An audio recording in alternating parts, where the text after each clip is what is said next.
নমস্কার, আমার চ্যানেলে সকলকে জানাই স্বাগত। আজ আমি তোমাদের দেখাবো ক্লাস 2 এর সেকেন্ড এক্সাম রায়মার্টিন কোয়েশ্চেন ব্যাংকের ইংলিশ 11 নম্বর স্কুল মদন মোহন পাড়া সারদা শিশু তীর্থ স্কুলটির প্রশ্ন উত্তরগুলো। তাহলে চলো শুরু করা যাক। প্রথমে আছে টিক দ্য কারেক্ট অপশান, যেটা ঠিক হবে তার পাশে টিক চিহ্ন দিতে বলেছে। এখানে লেখা আছে হু ওয়াজ ক্লেভার, কে বুদ্ধিমান ছিল, লায়ন, হেয়ার না বোথ। এটা তোমাদের নেই, তাই এটা না পড়লে জানতে পারবো না এটা কি হবে, তাই এটা করলাম না। Where did the couple live, মানে হচ্ছে দম্পতি কোথায় থাকতেন, in the city, in the jungle না ইন দ্য ভিলেজ। এটাও তোমাদের বইতে নেই, এটা না প্যাসেজটা পড়লে জানা যাবে না। তারপরে আছে fill in the blanks with the help of the words given in the box. মানে দেখো এখানে বক্সে দেওয়া আছে, সেটা নিয়ে ফিল করতে বলেছে। The dash died then and there, the mongoose died then and there, there are many teachers in my school, there are many teachers in my school, মানে হচ্ছে যে আমাদের স্কুলে অনেক শিক্ষক আছেন।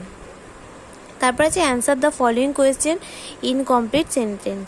এটাও বলেছে how did the lion die, এটাও তোমাদের বইতে নেই। তারপর আছে what was the name of Shankar and Parvati sons, এটাও তোমাদের বইতে নেই। তারপরে 4 নম্বর আছে কমপ্লিট দ্য ফলোয়িং রাইম। দেখো একটা রাইম লিখতে বলেছে, এটা তোমাদের বইতে নেই, তাই লিখতে পারবো না, তাই জন্য এটা লিখিনি।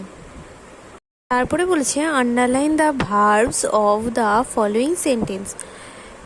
We play football in the playground, এটার মধ্যে ভার্ব কোনটা আছে, প্লে মানে খেলা বোঝাচ্ছে। তারপরে আছে সি কিল্ড দ্য মঙ্গুস, এটা হবে কিল্ডটা, কিল্ড মানে হত্যা করা, মানে হত্যা করেছিল, এটা হবে মেরে ফেলা, তাহলে হবে কিল্ড।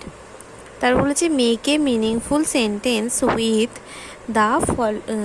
The given words. দেখো বুক আছে, বইয়ের সম্বন্ধে লিখতে বলেছে। Books are very important things, মানে হলো বই হলো খুব গুরুত্বপূর্ণ জিনিস, তোমরা অন্য কিছু লিখতে পারো। তারপরে 12 নম্বর স্কুলটা দেখো mission girls urban junior basic school. প্রথমে 1 নম্বরে আছে রাইট দ্য বেঙ্গলি, মানে হচ্ছে ইংরাজিতে দেওয়া আছে, বাংলায় লিখতে হবে। গ্রসার, গ্রসার মানে কি জানি, মুদি। মসকিউটো মানে মশা। বোতল মানে বোতল। ট্রাঙ্ক মানে সুর। তারপরে 2 আছে rearrange the letters to make meaningful ওয়ার্ডস। এখানে এলোমেলো শব্দ দেওয়া আছে, সাজিয়ে তোমাকে একটা শব্দ গঠন করতে হবে, মানে অর্থপূর্ণ শব্দ গঠন করতে হবে।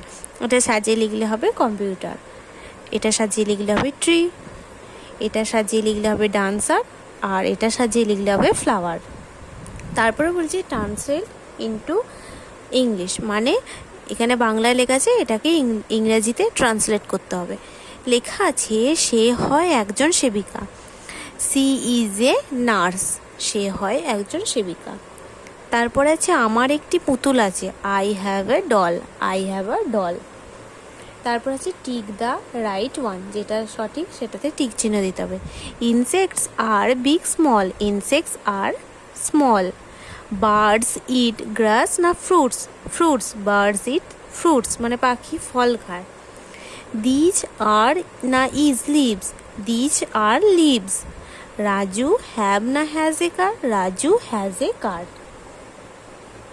তারপরে আছে rearrange the words to make meaningful sentence.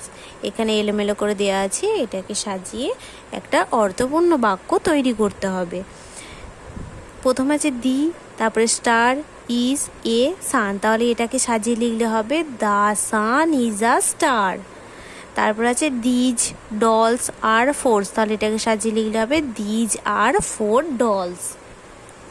যদি তোমাদের ভিডিওটি ভালো লেগে থাকে তাহলে অবশ্যই লাইক, কমেন্ট, সাবস্ক্রাইব এবং শেয়ার করতে ভুলবে না। ধন্যবাদ।